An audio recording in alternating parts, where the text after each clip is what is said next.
Roberto, pyetjen e njëjtë po ta bëj edhe ty si vllau tënd. Çfarë lexove në sytë e kundërshtarit?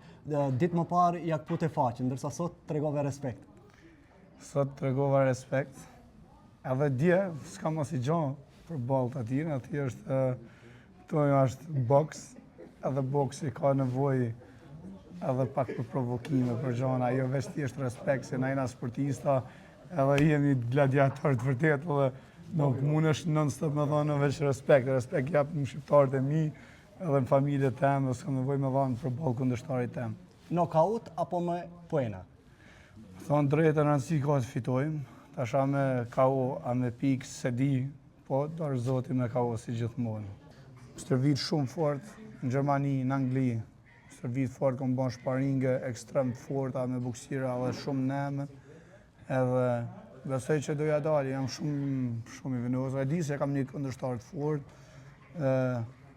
kolumbian, ka vallai shumë e farë më madhe, por doja dali më darë zotin. Okej, çfarë do t'ju thuash të gjithëve atyre që na ndjekin intervistën shqiptarëve? Gjithë shqiptarëve duhet t'ju them faleminderit për krajin, faleminderit që besonin vëllezërit Bakaj, darë zotit do e bëjmë krenar gjithëve.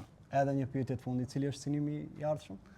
Synimi im i ardhshëm është në mars me një zotit jemi për Angli, me ndeshje akoma dhe më të mëdha, edhe në servit në fort që darë zotit mundesh me buksirat më të mëdha të botës. Uroj që të keni sukses edhe mbi të gjitha shëndet, që të arrini në piedestalet më të larta dhe sigurisht në bëni krenar. Faleminderit shumë, respekt tonë shqiptarëve, ju dua.